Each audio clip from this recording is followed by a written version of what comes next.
هتاخدي خبره وتعرفي كل تفاصيل جهازك اكنك صاحبه محل بالظبط. مشكله معظمكم بيقع فيها اللي هو ازاي تفرقي بين طقم الجرانيت وطقم التيتانيوم وطقم السيراميك وطقم التيفال. انا جاي لكم النهارده بالذات في الفيديو دوت قبل ما اكمل سلسله ازاي تعرفي طقم الجرانيت وازاي تختاريه وانواعه ايه واسعاره ايه والكلام ده كله وتختاريه ازاي.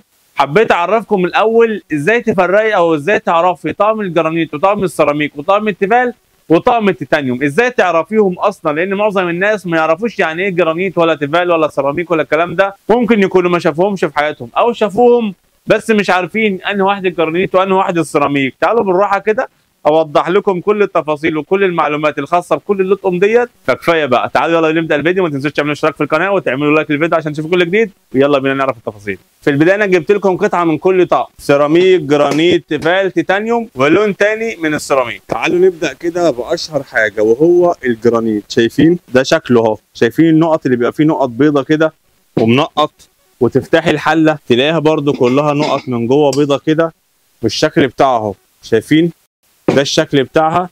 وادي السمك، اهم حاجه في الحلل ديت هو السمك ده. شايفين السمك ده اهم حاجه في الطقم، بحيث لما انت تيجي تشيلي الحله كده هتلاقيها تقيله جدا في ايدك. ودي اليد البكاليت اهي اللي بكلمكم عليها، بتكون بمسمار، وبينزل موديلات كتير جدا من الجرانيت. بس هي دي ايه الفكره اللي لازم تعرفوها، ان ده كده شكل الجرانيت. نيجي بقى لتاني حاجه هو السيراميك. بسم الله، ده كده السيراميك. ايه رايكم في شكل السيراميك؟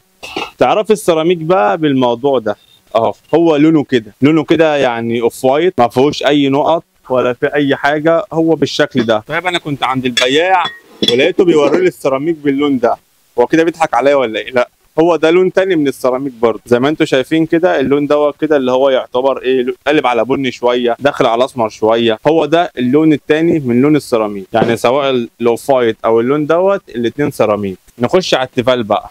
ده كده شكل التيفال زي ما انتم شايفين كده، هو اللون بتاعه. هتلاقوا السمك اللي انا بتكلم فيه في الحله كله 4 مللي. يعني انا اصلا بحب اشتغل في الحاجه النظيفه بصراحه اللي هي تعيش مع الناس. طبعا هم بيدوا له رشه تيتانيوم بسيطه، بس دوت في الاخر بيبقى سعره ارخص من التيتانيوم الاصلي. نيجي بقى للتيتانيوم. شايفين التفاصيل دي؟ شايفين الشغل الحجري ده؟ عشان كده التيتانيوم بيكون غالي. شايفين الغطا عامل ازاي لوحده؟ هو ده التيتانيوم بقى، بيبقى شكله بيلمع زي ما انتم شايفين كده، ده التيتانيوم. كده انتوا عرفتوا كل التفاصيل اهيت في كل اللطقم.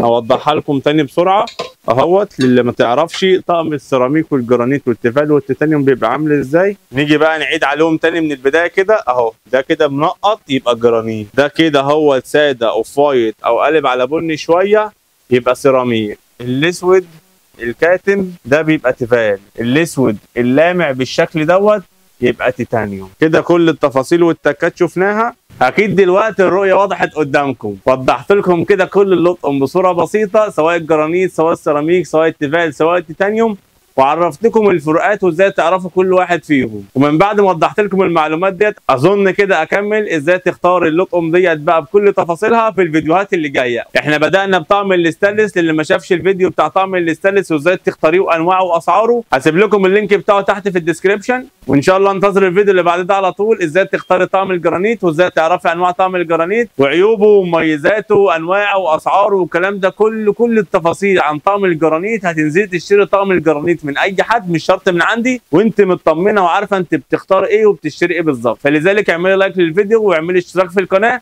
وفعلي الجرس عشان اول ما انزل الفيديو يجي لك اشعار بيه على طول، وتكملي معايا وتعرفي كل التفاصيل والتكات عن جهازك وازاي تختاريه. هتاخدي خبره وتعرفي كل تفاصيل جهازك اكنك صاحبه محل بالظبط. وادي رقم لاي استفسارات، وعنواننا في مركز سوق محافظه القليوبيه شارع جلال الحجاج امام قاعه الف ليله وليله. هتيجوا هنا في طوخ وتسالوا عن سنتر الابرار والف مين يدلكم. وفي نهايه الفيديو تحياتي ليكم اخوكم اسامه ابو انس.